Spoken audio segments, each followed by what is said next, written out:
Askes. Assalamualaikum warahmatullahi wabarakatuh. Selamat siang Bapak Ibu yang saya hormati. Gembira saya bisa bertemu dengan teman-teman di Ikatan Ahli Kesehatan Masyarakat, karena untuk suksesnya STSN ke depan, saya kira peran teman-teman dari ahli kesehatan masyarakat sangat penting. Ada beberapa hal yang ingin saya sampaikan. Yang pertama soal posisi PT Askes menjelang BPJS. Kemudian yang kedua, saya kira jadi pertanyaan penting tadi soal posisi promotif preventif yang akan dilakukan di Universal Health Coverage. Kemudian kita melihat seperti apa di negara yang lain tentang itu. Nah, sebagai pengantar, saya kira Bapak Ibu yang saya hormati, berapapun biaya yang kita punya tentang pelayanan kesehatan, sebesar apapun, maka itu akan pasti habis, tidak akan terkejar biaya pelayanan kesehatan kalau promotif preventif belum kita galakkan sebaik mungkin. Kenyataannya memang, misalnya di data PT Askes, itu makin lama penyakit tidak akan pernah menurun, bahkan makin tinggi, biaya makin tinggi. Penguatan dari promotif preventif memang belum kita utamakan sebaik mungkin. Yang pertama saya ingin gambarkan dulu posisi PT Askes sekarang. Mungkin slide yang nomor 7, karena yang lain hampir sama dengan Prof. Budi. Saat ini PT Askes adalah BUMN. Di bawah BUMN menjalankan jaminan kesehatan bagi PNS, pensiunan, begitu juga veteran. Menurut Undang-Undang BPJS 24/2011 itu harus merubah, PT Askes harus bubar. Oleh karena itu per 31 Desember PT Askes berubah. Kemudian 1 Januari dia berdiri sebagai BPJS Kesehatan yang akan mengelola seluruh penduduk Indonesia. Perubahan yang mendasar dari perubahan badan hukum itu adalah perubahan dari sifat pengelolaannya. BUMN sebagaimana layaknya sebuah BUMN memang dituntut untuk profit, tetapi menjadi BPJS Kesehatan yang disebut sebagai badan hukum publik diarahkan pada sebesar-besarnya kemanfaatan buat peserta, termasuk seluruh peserta yang menjadi coverage dari BPJS nanti. Tahun 2014 memang ditentukan, yang pertama adalah mengalihkan dari yang sudah dikelola dari Kementerian Kesehatan, Jamkesmas, dipindahkan menjadi BPJS. Begitu juga yang TNI Polri yang aktif, yang selama ini dikelola oleh Kementerian Pertahanan, itu akan dipindahkan menjadi BPJS Kesehatan, termasuk Jamsostek.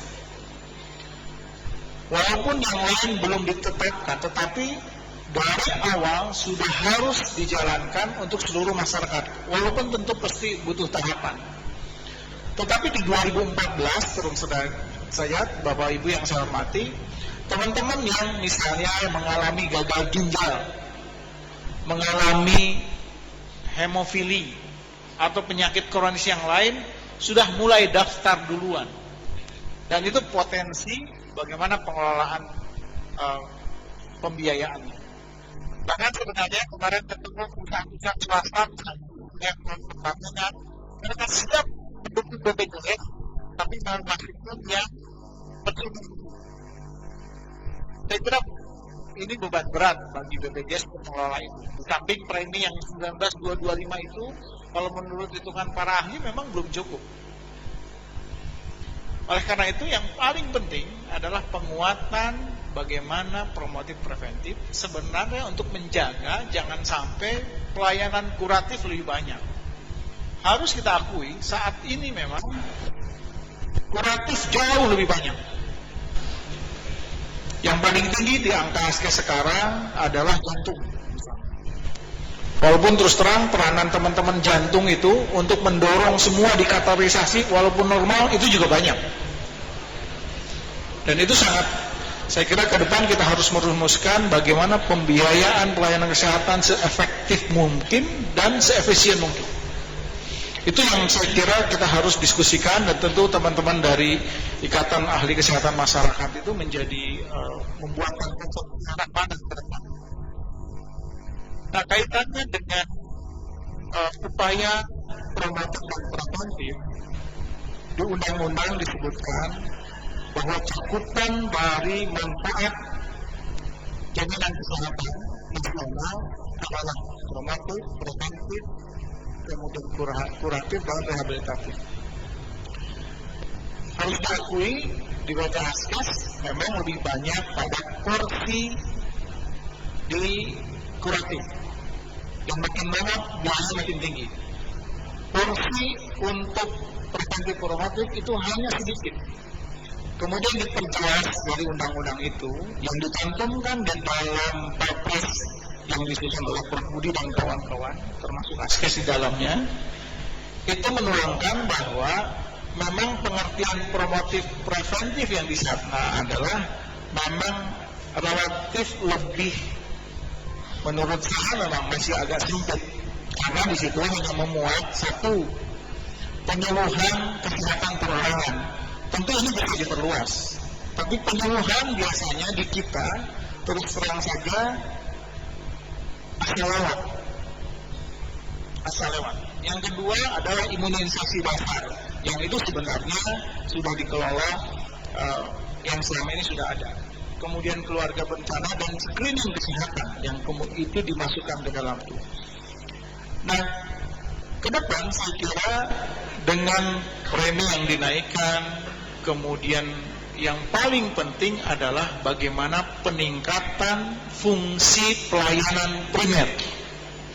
Jadi upaya preventif dan promotif lebih diarahkan bagaimana peran baik puskesmas sebagai UKP maupun dokter umum, karena sekarang ada perdebatan, ada PDUI, ada PDKI, ada macam-macam, tapi sebenarnya harus diarahkan pada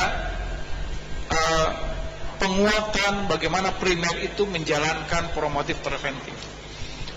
Kita harapkan memang ke depan, jadi dokter-dokter itu kita bayar lebih, pertama akan mengundang distribusi lebih banyak. Karena bagaimanapun saya kira termasuk di NTT, berapa orang yang praktek dokter? Apakah di tempat-tempat terpencil sudah ada dokter-dokter praktek yang memperkaya layanan puskesmas? Kalau kemudian preminya kita terima lebih banyak, tentu membayar kapitasinya lebih cukup, sehingga bisa menumbuhkan teman-teman dokter mau praktek. Dan kemudian pelayanannya diarahkan pada promotif preventif. Artinya, pelayanan primer itu punya data-data resiko penyakit yang ada di peserta yang jadi ruang lingkupnya.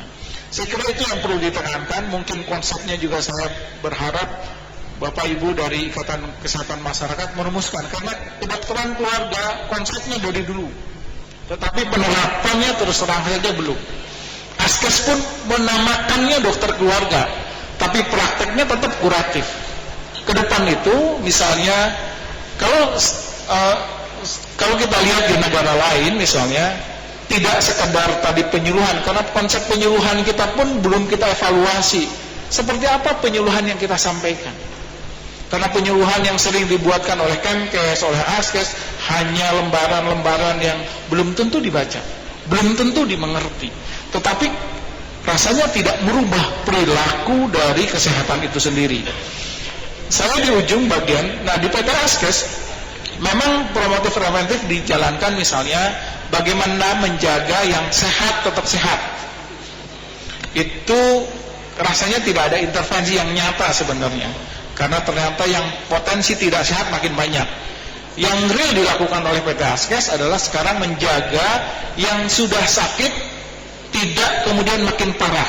Kita ada namanya ke program Prolanis, pengelolaan penyakit kronis, terutama yang diabetes meletus, itu tidak kemudian menjadi komplikasi kemana-mana. Itu yang sudah kita lakukan pada peserta-peserta PT Askes. Nah, saya ingin mengusulkan dan kita harus mendiskusikan. Saya kira teman-teman nanti di ICOM untuk bisa menyampaikan pada Kementerian Kesehatan konsep promotif preventif yang lebih baik ke depan.